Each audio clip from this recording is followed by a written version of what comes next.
Hello friends, अस्सलाम वालेकुम and welcome to reality TV. दोस्तों, मैं आपको इस वीडियो में दुनिया के गरीब तरीन मुल्क में लेकर चलूंगा, साउथ सुडान।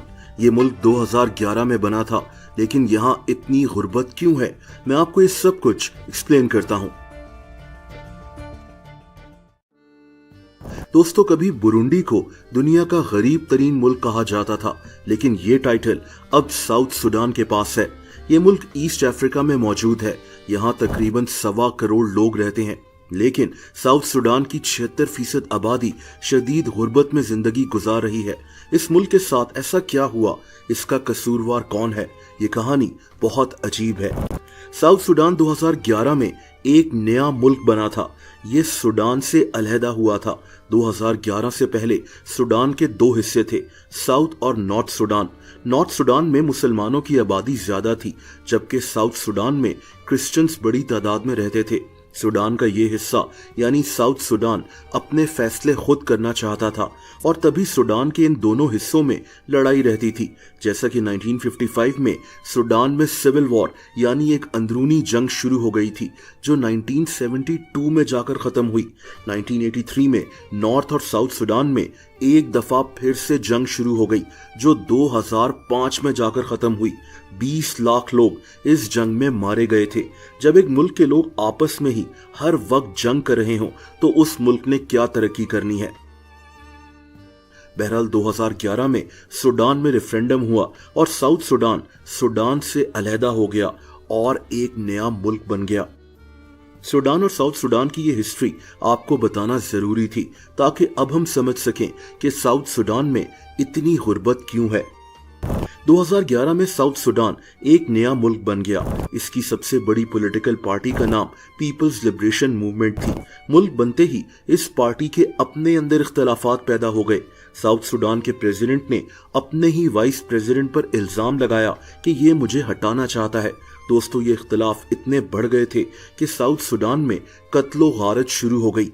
किडनैपिंग, मर्डर्स, डाके, साउथ सुडान के हर कोने में यही होना शुरू हो गया।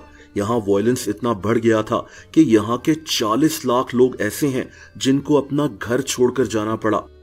इन लोगों को खाने पीने की मदद भेजी जाती थी, लेकिन उन ट्रक्स को भी लूट लिया जाता था।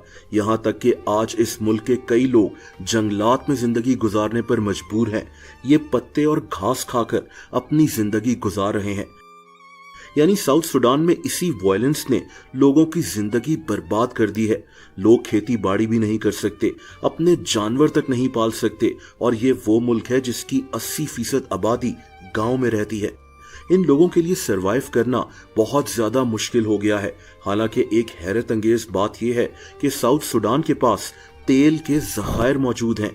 ये मुल्क ऑयल बेचता है, वहां से रेवेन्यू हासिल करता है। इस मुल्क का 90% रेवेन्यू ऑयल से ही आता है, लेकिन यहाँ गवर्नेंस इतनी कमजोर है और करप्शन इतनी ज्यादा है कि इस तेल के ज़खायर का फायदा आम लोगों को होता ही नहीं है, और ये मुल्क दुनिया का गरीब तरीन मुल्क बन चुका है। यहाँ की 76% आबादी रोजाना $2 से भी कम कमाती है।